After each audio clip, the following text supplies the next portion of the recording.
we build Starship. Yeah, I don't know what's cooler, the rocket or the place where we build it. Now, back in May, the first flight test of Starship version 3 delivered tons of data, and we'll be putting those learnings into practice today on Flight 2. All of this brings us one step closer to a fully and rapidly reusable vehicle, the key to enabling frequent flights to the Moon and Mars. Starship will also enhance Starlink's constellation and connectivity on Earth, the Moon, and beyond, while helping establish a network of AI data centers in space. Success on today's suborbital mission also opens the door for near-future orbital flights and our first attempt to catch ship on Tower 2 here at Starbase. Pretty exciting, and this is also an exciting day for the Starlink team because we are planning to deploy 20 of the newest Starlink satellites. These sats aren't intended for operational use and will only be in space for about 20 minutes before demising, but during that 20 minutes, we're going to speedrun a bunch of tests, things like deploying solar arrays, firing thrusters. We'll get into those details a little later in the show. Yeah.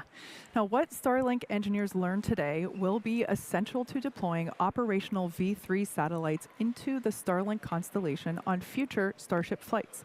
These larger, more powerful next-generation satellites are designed to boost orbital capacity, strengthen the overall network, and deliver a noticeably better experience for our customers. And as we've said before, Starship is a developmental program. What we're doing today is a test. We test in flight because it's the best way to rapidly iterate the design by putting the vehicle through its paces in the actual conditions it will experience during an operational mission. Exactly. So while we have real Starlink satellites on board, the most important payload today is data. But no matter the outcome of today's test flight, as usual, excitement is guaranteed. Now let's head a couple of floors upstairs where Dan Hewitt is just outside the Launch Control Center. How's it going, Dan? Hey, Nathan. It is going great. Hi to Kate as well. And hey, everybody else. I'm Dan Hewitt with SpaceX Communications. It's great to be back here with you, flying from Starbase just a couple of weeks after the last one. That was Flight 12. That was in May. We debuted a lot of new hardware, all of it flying for the first time. We're going to dig into some of the details in a minute on how that flight went, but it came with a bunch of exciting wins, some important lessons. But let's look at right now. Things are looking very good. We are not tracking any issues on the vehicle or on the pad. Just behind me in the Launch Control Center, we've got engineers on console looking at the rocket, all the systems as we count down.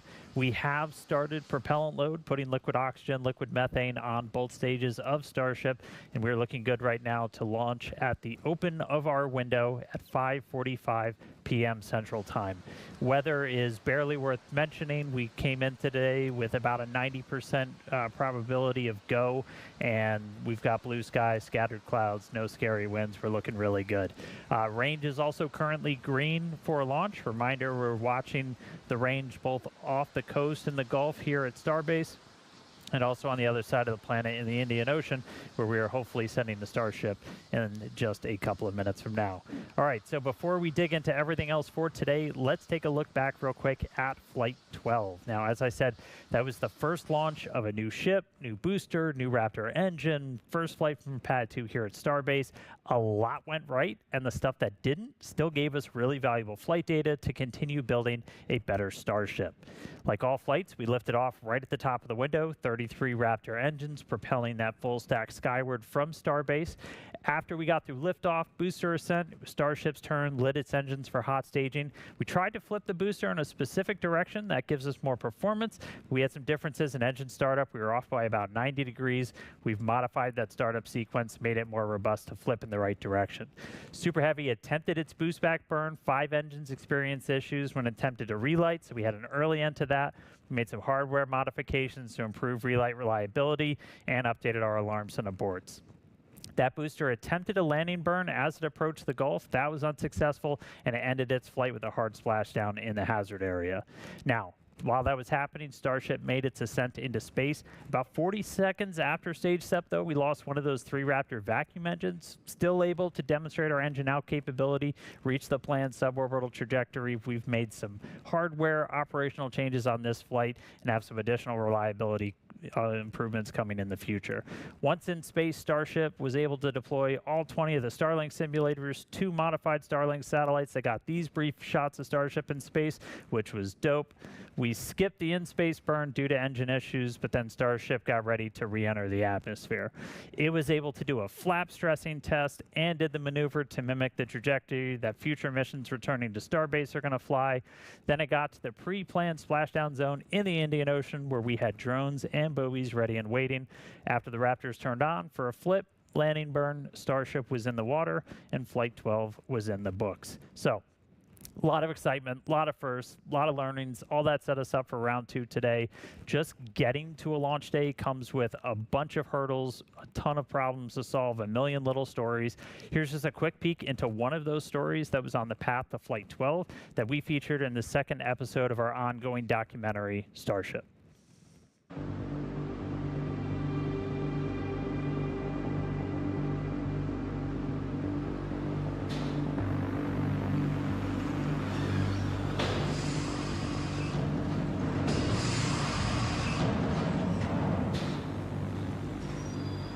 We designed this pad to be able to support a launch every 60 minutes indefinitely.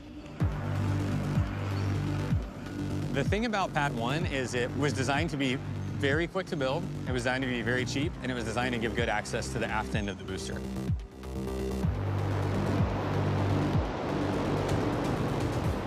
The reason all of those things were a design goal is because we sucked at building Starship pads and we sucked at building Starships. It's like we didn't know what we were doing because it was impossible to know what you were doing because no one had ever done something like this before. The brief on that one was, hey, get something up very quick and very scrappy and very inexpensively, but that's okay. It actually needs to just be good enough for us to learn. And then if we can learn from it, we'll go build the actual good thing. I mean, the integration mechanism is the pad. The catch mechanism is the pad. All of this stuff is like integral to how the pad operates. And so the reason we call it stage 0 is literally it is the first stage of the launch process. And if it is not working, we cannot go launch. And so that certainly like raises the stakes and raises the priority and like drama whenever things go wrong on the pad. Post-static fire, as we were transiting the chopstick arms back to a lower position, we heard a loud noise out at the pad.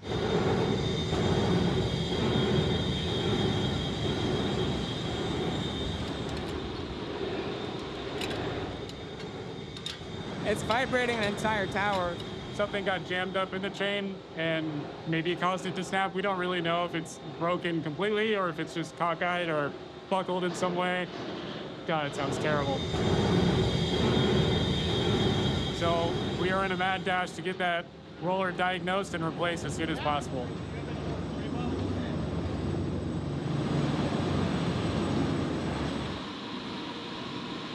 The chop carriage has many rollers positioned at different parts around the tower. And when I say roller, it's literally like imagine the world's largest bicycle chain. It's built almost exactly like a bike chain, except for it's 380 pounds. And the chop carriage weighs a lot. And so it basically broke one of those links. The chain got bound up. And the day after static fire, we called our buddies at the Cape. We had some spare units over there for building the Cape towers. We're able to hot shot to overnight the chain to us, got the old chain torn apart, got the new one put together, flew it up, and the morning after that, we were ready to rock.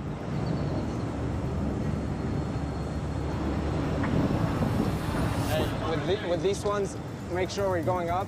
Para arriba. It was on the order of like 30 hours, 36 hours from we found the problem to had it fully back in service. On like an item that was not really designed to be very serviceable. To be able to come up with a scrappy plan, you know, temp support it with cranes, get in there and boogie is like, that's like just classic SpaceX nonsense.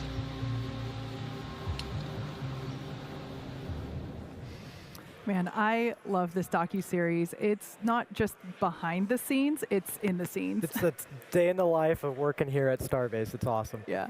Now, if that scrappy problem solving that Steyer described inspires you, if you want to be a scrappy problem solver with us and the team here, come on over and help us build the future. All right, let's meet the rocket there on the pad, Starship version 3, the most powerful rocket ever developed, ever flown. That's right. At just over 407 feet tall, fully stacked, it is massive. Standing at the base and looking up is like looking up at a 40-story building. Insane. It's crazy. It's a 2-stage rocket. Both stages are designed to fly to Earth and to return to Earth and fly again, making this the first fully reusable rocket ever. The bottom half, or the first stage, is the Super Heavy booster. That's the silver part at the bottom. It's powered by 33 of our newest iteration Raptor 3 engines, you see them there, and those run on liquid methane and oxygen. This version of Raptor provides a significant increase in thrust.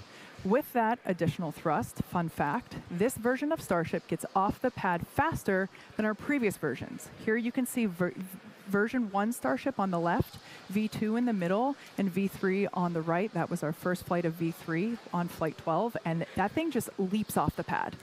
That's right. Now, Super Heavy also has 3 grid fins now, which you can think of as aerodynamic rudders to help steer during landing. They're 50% larger than on the previous booster version and are designed to support rapid reuse and a more stable atmospheric reentry. At the top of the booster is the hot stage adapter. It's designed to protect the booster during separation and is now fully integrated for reusability. And stacked right above that is our upper stage of the rocket, or stage 2, which is what we call ship. It's powered by 6 Raptor engines, 3 optimized for sea level performance and 3 for the vacuum of space. Ship's design could one day enable point-to-point transfer on Earth, meaning you could travel anywhere on the planet, just like an airplane, but this time in an hour or less. It's designed to carry massive orbital payloads, cargo and crew, to Earth orbit, the Moon, Mars, and beyond. And for the first time, we're carrying real Starlink V3 satellites to space. For more on that, let's head out to California, where Tyler is standing by with the team in Hawthorne. How's it going, Tyler? Hey, thank you so much, Kate and Nate. I'm Tyler Lionquist, a Starlink business analyst here at SpaceX. And for those of you who have been following along, the Starlink version 3 satellites have been designed to take full advantage of Starship's payload capacity. We're going to get our first look at those satellites today.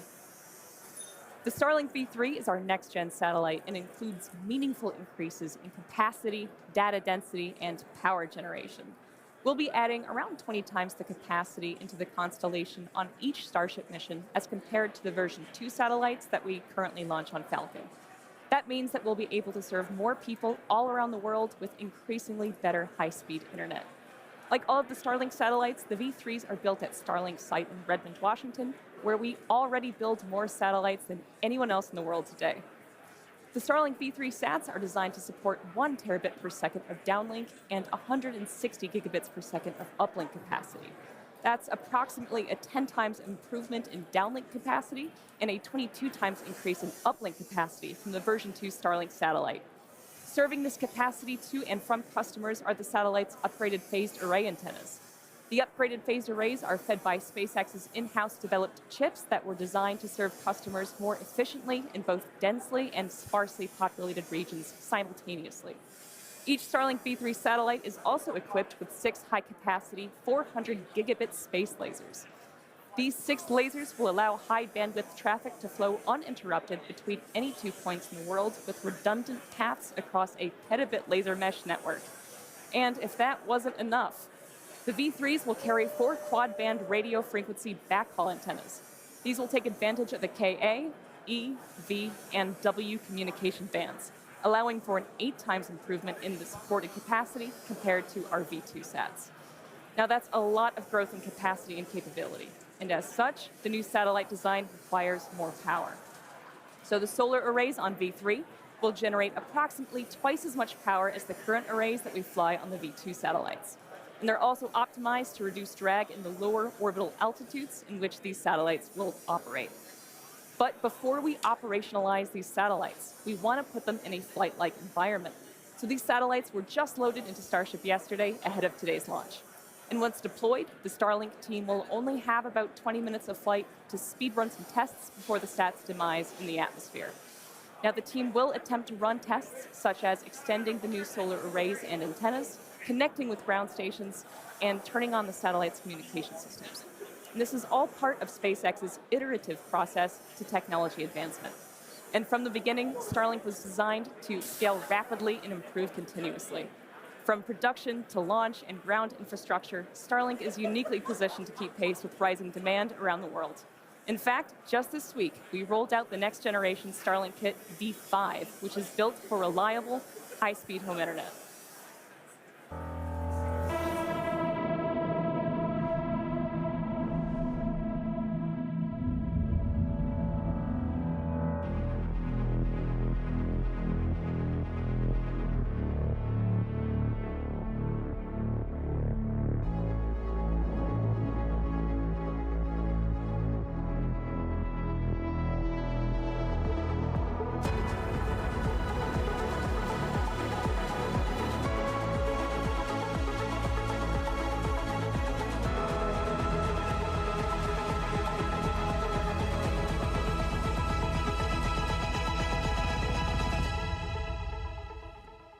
All right, thanks, Tyler. Yeah, new Starlink kits, new Starlink satellites, and we've also got development work ongoing on an entirely new satellite, our AI data center satellite, StarMind. I actually got to sit down recently with Elon and our director of satellite engineering, Ian Dahl. We covered a whole lot of stuff. The focus really was on the 3 limiting factors to making data centers in space a reality. The first factor we really dug into was needing way more mass to orbit. We're talking megatons. And that's where Starship comes in, by combining full reusability, massive payload capacity that's essential to launch the number of satellites that we're talking about, because we plan to deploy up to 1 million AI satellites, and those are going to function as orbital data centers, leveraging Starship for that high volume, low cost launch. There's a couple of reasons why moving data centers to space has some pretty immediate advantages over building them here on Earth, which takes us to our next limiting factor, and that's power generation. Because guess what? It's always sunny in space. Satellites can harness near constant solar energy. I mean, you're tapping into an energy source that becomes the only way to scale if AI continues to grow at the pace that it is, especially when you contrast it with all of the challenges we see here on Earth. Within about 2 to 3 years, we believe space-based AI compute will become the lowest cost option as launch costs drop and Earth-based power constraints grow. So it's going to just transform how our planet powers AI.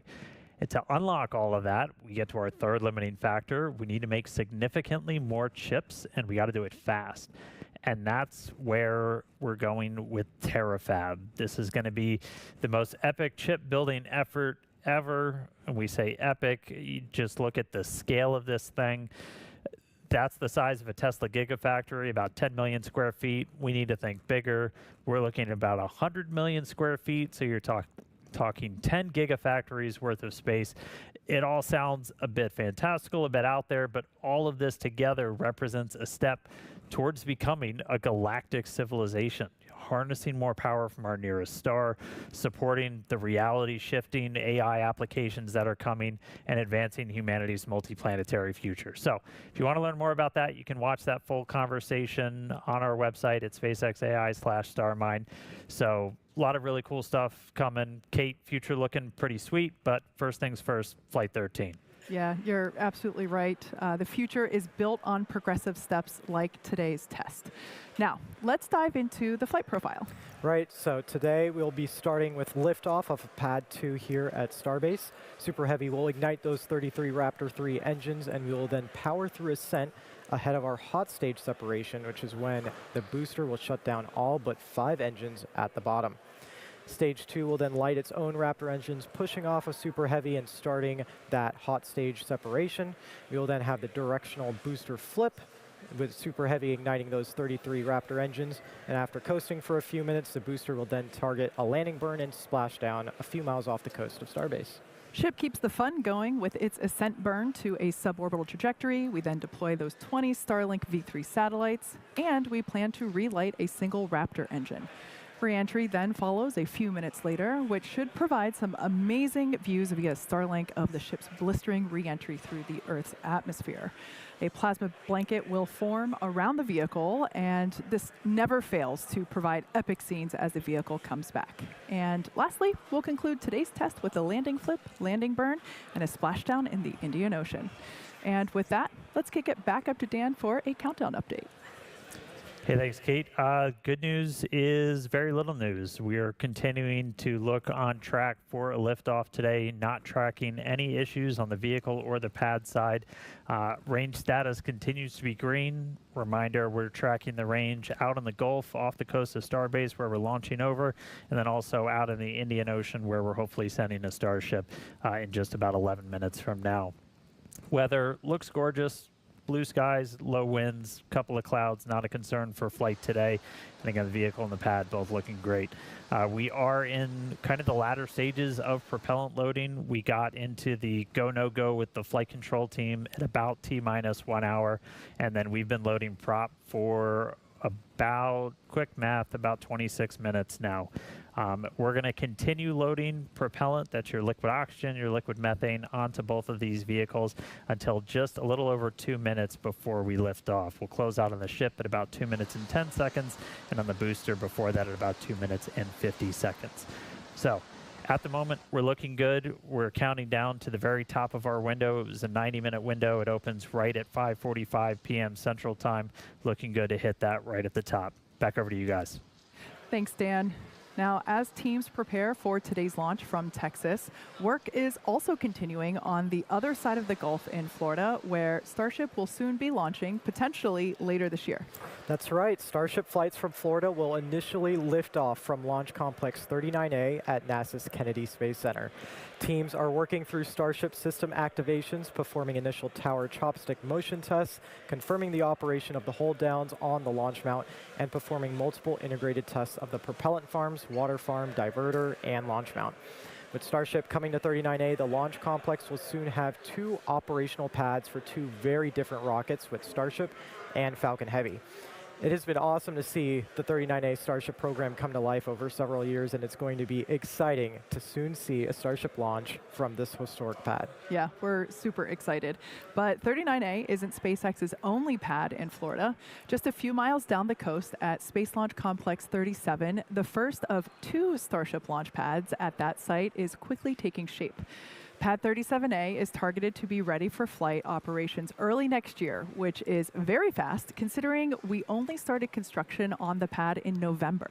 This year, teams have worked through ground preparations at the pad and fuel farms while also fully excavating the flame trench for Pad 37A. In June, stacking began of the launch and catch tower, and you can see that there on your screen. And we have plans to complete that stacking in the coming weeks. And a few miles west of Pad 37 is our Cape Giga Bay, where all Starship vehicles in Florida will be processed for flight. Recently, teams finished erecting all of the building's steel and are now working to finish the exterior of the structure. In the coming weeks, SpaceX will complete activation of the first crane in the building, set up the first integration stands, and complete platform work to be ready for supporting the first Starship vehicles that will arrive in Florida. We'll transport the rockets from Texas to Florida, and honestly, it's just going to be so exciting to see a Starship take flight from the Space Coast. Especially exciting as I had the opportunity to play a role in the Starship Cape program in my previous role, so. That's pretty awesome. Pretty awesome. Yeah. Clearly, SpaceX's future in Florida is coming together quickly with planned launches already on the horizon, including regular trips to the moon. And speaking of the moon, NASA recently announced the Artemis III crew for the next moon mission. Let's head back up to Dan for more on that. Yeah, thanks, Kate. I mean, we're not going to take a minute. We're not going to take a minute to nerd out a little bit about the moon. So NASA just announced the Artemis III mission. That's going to be a crewed demonstration flight into low Earth orbit designed to demonstrate a lot of the critical systems needed for future lunar landings. We've got our astronaut crew, 3 from NASA, 1 from the European Space Agency. Randy Bresnik, Luca Parmitano, Frank Rubio, and Andre Douglas are going to crew that mission slated for 2027. That's going to be the penultimate mission, the final test before Artemis attempts to put astronaut boots back on the moon for the first time since 1972. For our part, we're going to be launching a Starship with a docking port on the nose so we can practice rendezvous and docking with the crew inside of Orion. One of our key test objectives is going to come after docking, where we're going to be able to test out the maneuverability of both vehicles while they're connected. This has some extra importance as the revamp plan for the Artemis landing missions are going to use Starship to do the burn that sends astronauts to the moon from Earth orbit. And one other cool ad that just came out today, NASA is going to be putting 2 SpaceX mini lasers on Orion to connect it to our Starlink constellation, where we already use thousands of lasers today. And they're going to be doing that with the goal of enabling 4K imagery and video from the spacecraft while they're in space. So a lot of excitement planned for next year as we all work together to send humans back to the moon, begin building a moon base, get to that future where anybody that wants to go to the moon is going to hopefully be able to go to the moon. So lots of really cool stuff to come. For now, though, we're at T-minus 6 minutes, 18 seconds into today's launch, and we're getting into terminal count. So let's zoom in. So range continues to be green. Weather continues to be gorgeous. We are getting into the final stages of propellant loading on both stages of Starship. Again, we're putting liquid oxygen, liquid methane on both the booster and the ship. Ship has main tanks. It also has those small header tanks in the very top and the nose of the vehicle that we're going to fill up. We're going to close out on the ship at about 2 minutes and 10 seconds before launch, and then the booster at about 2 minutes and 50. Once we're completely done prop loading, you've got about 11.5 million pounds of liquid propellant on board both stages. Then we start to get the pad itself ready for launch. We do what's called pushbacks. That's your clearing out all of those propellant feed lines that have been flowing from the tank farm into the tower, into the vehicles, push it back into the tank farm, and then we also start purging all of those lines with an inert gas, just getting it ready for launch. We'll do final thrust vector steering controls on our Raptor engines at about T-minus 100 seconds and then T-minus 60 seconds. If a hold is needed, shocking change, it's now going to come at T-minus 60 seconds. That's a new time. We've balanced out a couple of our final checks that happened before liftoff, and we moved them a little bit earlier before we start flying, so that time is now at T-minus 60. That's the point where we can pause to wait. We'll only hold there if there's an issue, and we can recycle back. Minus 60 seconds passes, a number of events will occur in rapid succession. Both the ship and booster will configure their comm systems for flight and will rapidly run leak checks on gas and fluid tanks. The booster will also go to internal power, and its engines will get its final priming for launch, while the ship's engines begin their ascent bleed profile, and it arms the automatic flight safety system. There's a lot of mechanical activations on the tower side as well, with one critical step, unlatching the quick disconnect feeding propellant into the ship. And once T-minus 60 seconds has passed, there is still the ability to rapidly recycle the count under certain conditions back to that T-minus 60 second hold point. We can hold there and assess what happened and if teams can proceed again to T0. We've got about 5 to 8 minutes of hold time, and that will largely be driven by the propellant temperatures that we see on the vehicle while holding. The flame diverter on pad 2, which you can see the side profile of it there on your screen, that activates at T-minus 17 seconds, and if we trigger a hold after that, it will result in a scrub for the day. So we're now just under 3.5 minutes until liftoff. If you've recently joined, we're planning to deploy 20 of our Starlink V3 satellites. These are real V3s on board, so that's exciting. We also would like to perform a Raptor in-space relay as well. That's right, and actually on the screen now you're seeing an awesome view of our pad and the clouds that you're seeing coming off of our fuel tank farm, all now being used for its second time here for Flight 13. All right, so we're through the 3-minute mark. So we should be closing out prop load on the booster any second now, and then the closeouts on the ship will come just a little bit after that.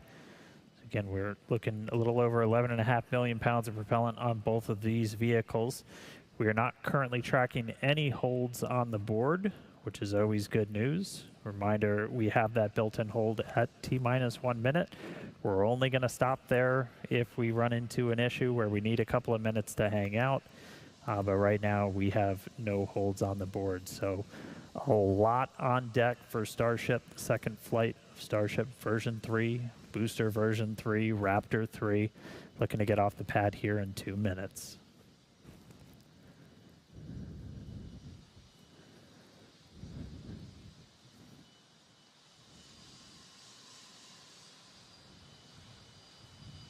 All right, so we are closing the fill drain valves for both vehicles. So we have finished out our propellant loading.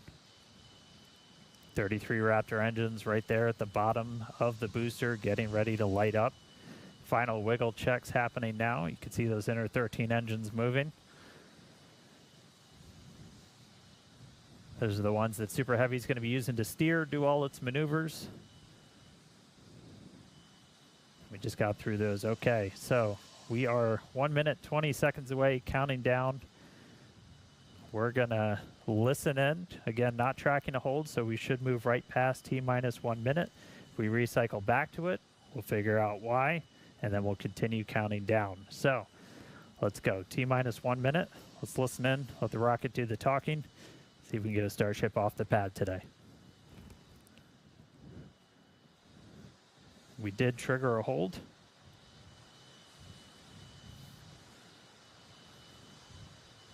So again, we have this hold built in.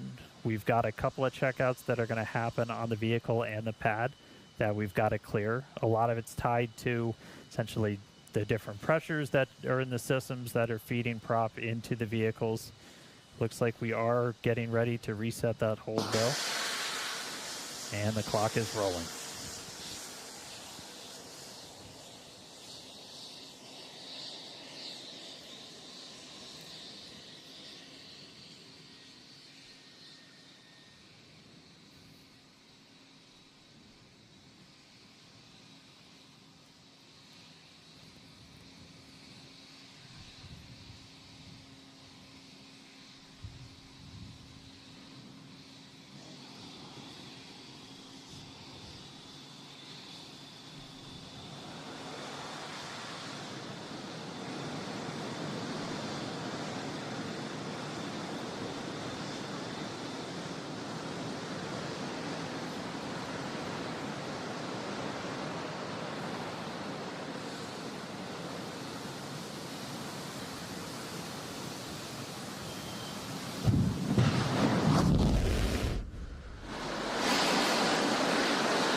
And we did trigger a hold right at startup there. You saw we got a hold on the booster.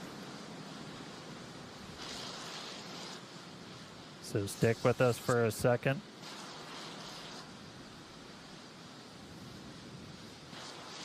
Go. So we did trigger a hold on the booster that aborted our liftoff as we were starting to light those Raptor engines. As a reminder, since we already turned the diverter on, we are going to be scrubbed for the day. The team's already starting to pull for offload of both vehicles, so starting to get the prop off.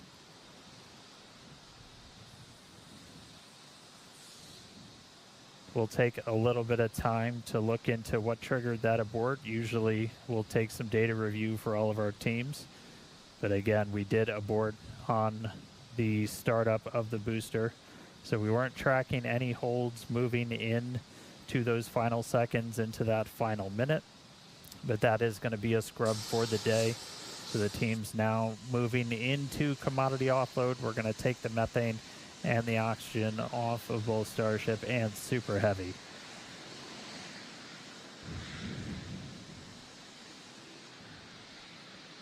So not the end result you're looking for, but we've got vehicle there still on the pad, and they're going to get these commodities offloaded. We'll take some time, dig into what triggered that abort once the booster was igniting to launch, and then we'll figure out what our path forward is going to be. Again, if you're just jumping in, we're not going to be launching today. We got all the way down to startup, triggered a hold on the booster, and that shut down the engines right as they were starting to ignite.